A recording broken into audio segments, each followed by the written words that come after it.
I am not a medical doctor.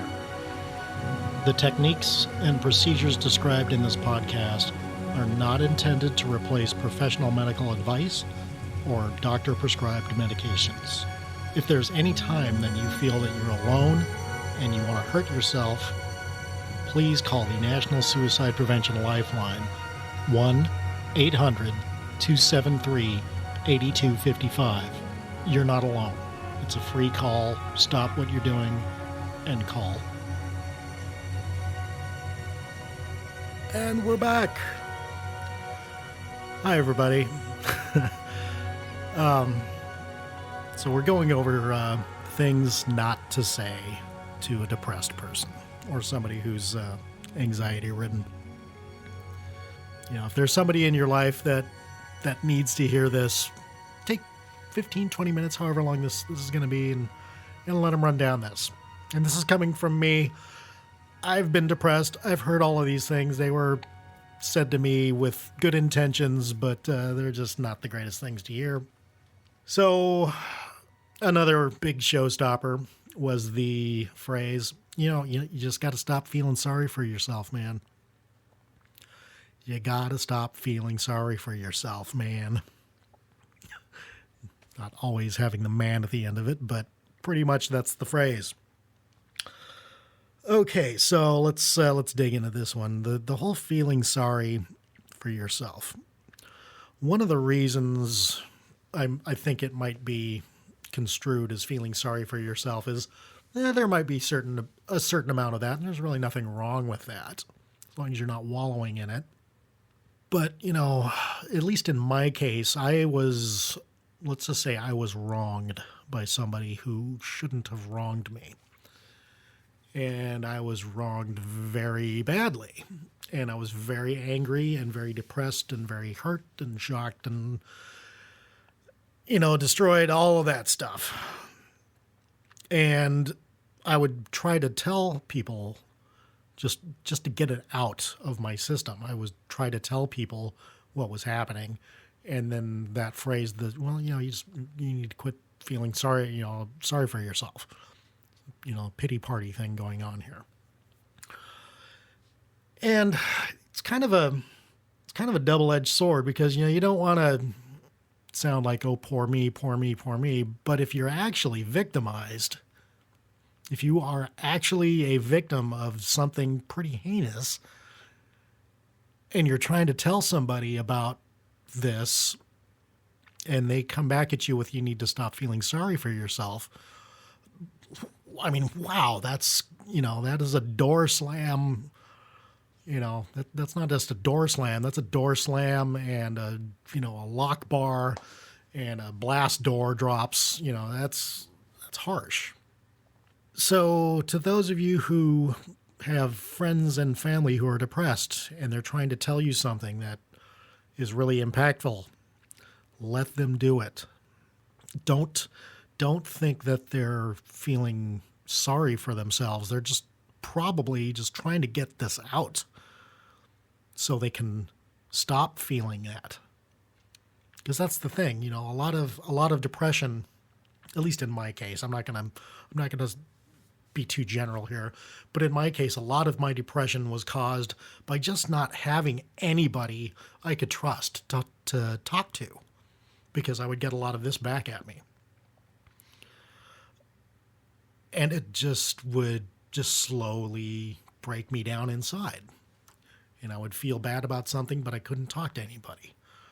So that would weigh me down more. And then I still couldn't talk to.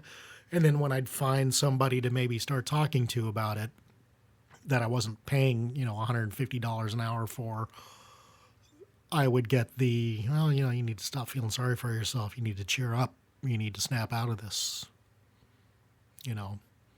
I thought you were stronger than that. It's not a matter of feeling sorry for themselves. It's a matter of trying to get something that's eating them alive out into the open so it can be looked at and dissected there. So give these people a little bit of wiggle room on this, okay? So one of the last ones I'm going to say here. Now, I'm a little guilty of saying this one myself. I'm a little bit guilty of saying this one myself. But it is actually an integral part of how I got out of my depression. And that is, happiness is a choice, and you've got so many things to be thankful for. Why are you depressed? Now,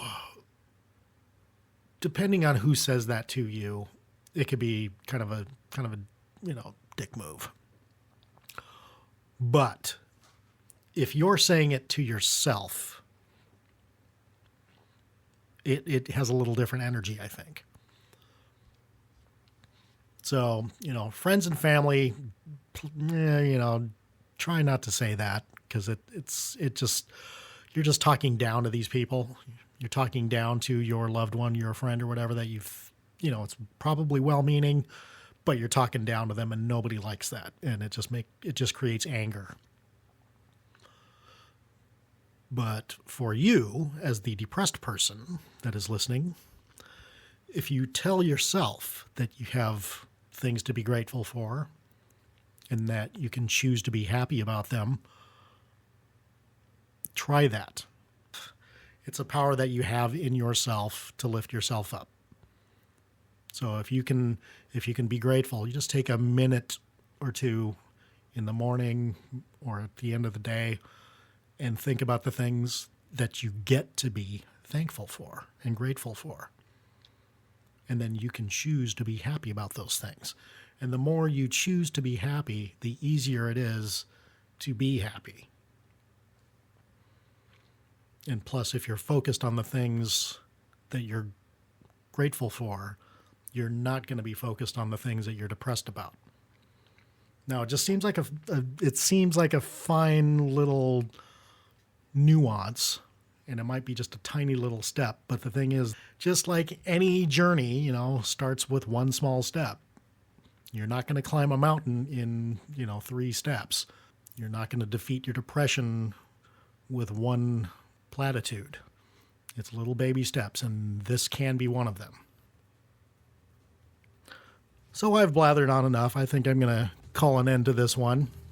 I'd like to thank you for listening. And, if you like what you're hearing, give me some likes, show me some support. I've got an active support page on Anchor FM. And write me some letters. Let me hear what you want me to talk about, and I'll talk about it. Because this is all about you. This is all about getting you happy again and getting you to a point in your life where, you can wake up in the morning and not feel dread. Because I've been there, and it sucks. And I'd never want to get there again. So, anyhow, y'all have a good Friday, have a good weekend, and have a good life. This is Wayne Tappy with the Upspin. See ya.